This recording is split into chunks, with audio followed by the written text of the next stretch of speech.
As first responders, we are not immune to tragedy. Most of us have had to deal with a personal crisis at some point in our lives, through loss or as a victim of crime, tragedy, or disaster. Our own experiences reinforce the importance of providing victims with caring, emotional support and practical assistance. As committed and caring emergency service responders, we will always do what we can, but in many situations we may not be equipped to provide the level of timely support that's needed. This is where the dedicated volunteer crisis responders of Victim Services Niagara can truly make a difference.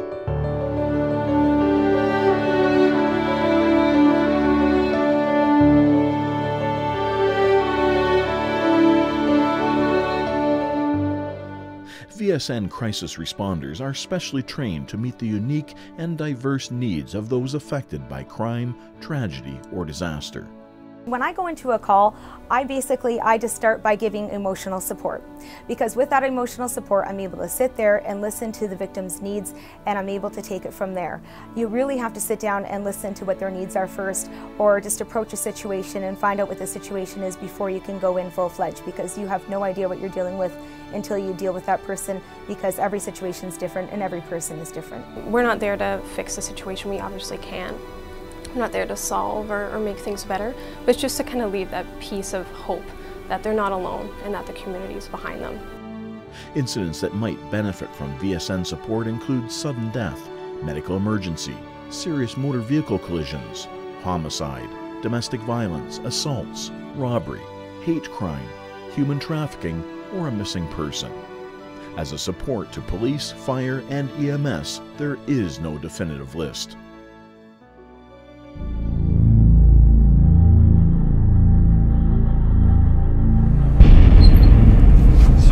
Give me all the fucking money out of the register right away. I got okay, in my pocket. Okay, just give me a minute. Hurry up. Okay, just wait. Just wait. This is a game. Hurry up. Here, take the money. I'm sorry.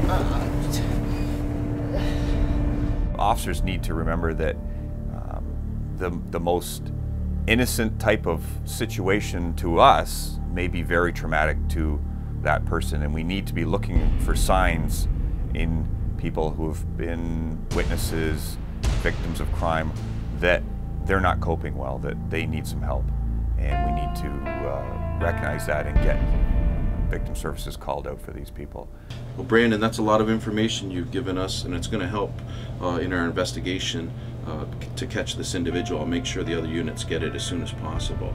You do look very upset about this whole situation, and I can understand that. Do you mind if I sit down and just talk to you a bit more? Thanks. VSN can also deploy multiple teams where a natural disaster or large-scale incident has left a wake of victims, all needing various levels of support.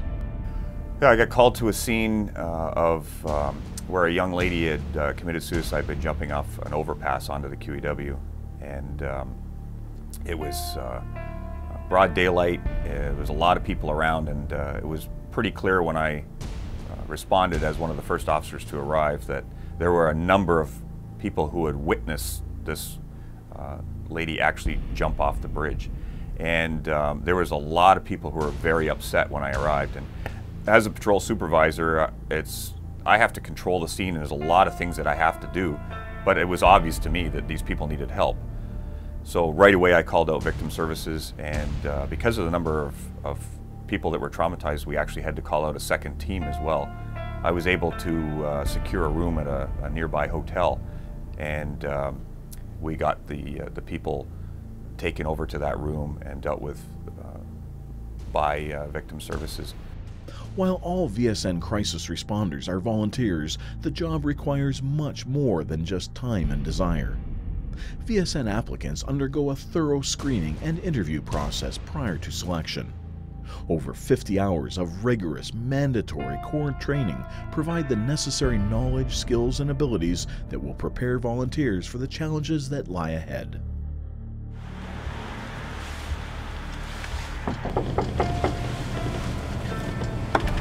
How you doing, folks? Glad you could make it. This is a crime scene right now, so I'll have to have you go around to the side entrance. Oh, okay. Okay, thanks. As the frontline officer at the scene, I think it's your responsibility to introduce the volunteers to the victim, and provide that intro and that warming up factor for the victim. They've gone through either a tragic circumstance or been the victim of a crime, and I think that warm introduction from yourself to these volunteers, or to introduce the volunteers, will provide that comfort level for the victim, so that they can warm up to them, and that again they can provide the services that they do best. Good. This is Brandon, the individual that was victimized by this robbery. I'm hoping you guys can help. I've got to get back to the crime scene. The only thing I ask is when you're done, you can come back around the way that you did before, and I can speak with you then. Brandon, I'll speak with you after as well, okay? If you have any questions, I'll be more than happy to help you then, okay? All right, thank you. Thank you. Okay. We have so many duties that we have to attend to at a car accident or a sudden death or anything like that we don't have the resources. We do feel for the people. I know I do. I feel for the people, what they're going through, but one, we don't have the training really to deal with it, and we just don't have the resources and the time. So it's almost a sigh of relief when the victim services people show up and they can take over, and you know that they have the proper training as well to be able to help these people. This is a card. I'm going to give you that first. That has Victim Services Niagara's crisis number on it, so it's available 24/7. Okay, so anything that you need at all, to someone to speak with, a referral to another location, anything like that, you can obtain it through dialing that number. Okay. In situations where a person has died, perhaps unexpectedly, a victim services team can accompany an officer to make the notification. And while in most cases the task of actually delivering the news falls to the officer, the VSN team can provide support and assist with next steps. Having dealt with death notifications has got to be one of the worst things you'll ever have to do as a copper. And the reality is, if you're on the road, you're patrolling, sooner or later, you're going to get tasked with doing that death notification. And you don't want to walk up and just have marble mouth, because that person's going to remember you for the rest of your life. And you want to show respect to them by dealing with that situation with the utmost of professionalism and being able to provide the information that they need to know. Thanks for coming out. I really appreciate it. My name's Scott. Hi, I'm Rob.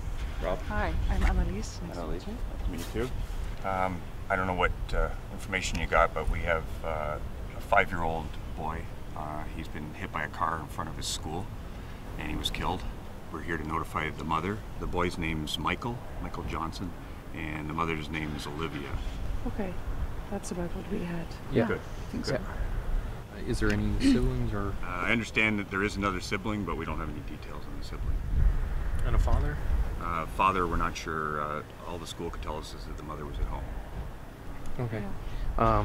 So you want us to come up to the door with you, or? Yeah, I'd appreciate if you come right with me. All right, in the house. Okay. Okay. Yeah. Cool. Great. I'll tell you right now, I would not go to a death notification as long as the stage is set. I've been briefed on what is the information, who will I be providing this information to. As long as I have some time to stage and prepare for it, 100% victim services getting the call. I'm not knocking on that door until they're right on my 6.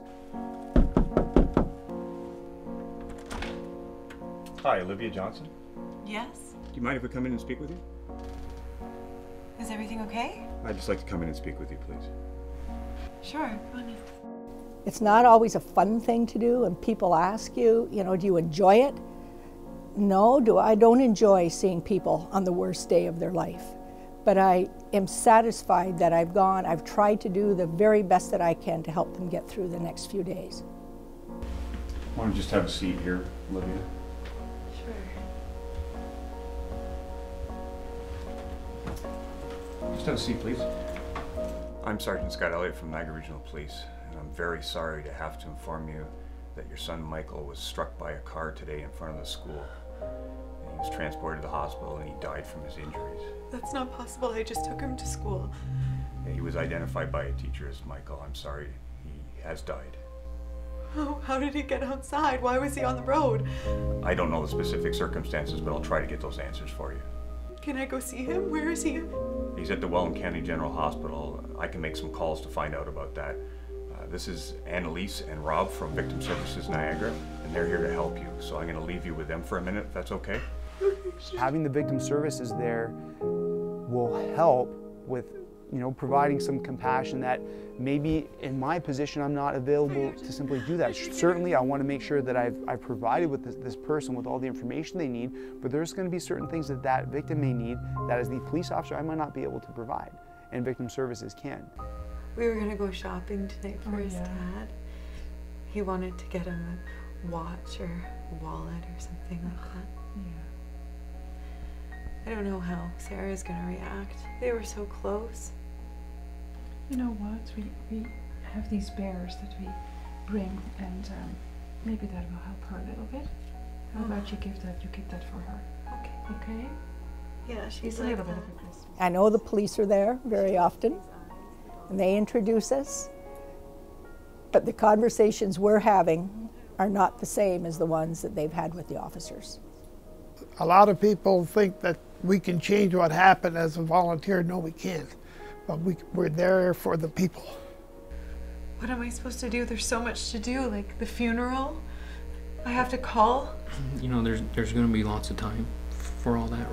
Right now, I think you need to just focus on yourself. And we have lots of material here that can help, just with resources and stuff, and it shows critical incident stress and funeral checklists and all these sorts of things. But it's nothing you really need to look at right now. But when you're ready, it's all going to be here for you. They're there as a resource for emergency services, and it would be a shame if we don't take advantage of that resource. They're there for that specific reason.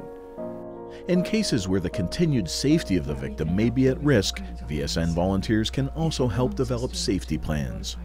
With calls for service on the rise, too many officers find themselves going from call to call with limited time to spend at each. I spoke to the hospital, and they need about another half an hour, and they'll be ready for you to see Michael. Okay. All right? Okay. Okay, I'm going to leave you with my card here. If you have any questions at any time, feel free to call me. Okay. And I'm going to leave you with Annalise and Rob now, if that's all right with you. Yeah. Okay? Okay. All right. Thank you. I'm very sorry for your loss. Once a team of crisis responders is on scene, and depending on the nature of the call, officers are free to leave or attend to other duties, provided the volunteers are safe to remain on their own. For both victims and emergency service workers, Victim Services Niagara has become an indispensable resource. Understanding the mandate of Victim Services Niagara and knowing how to have them respond will assist and support victims and first responders alike.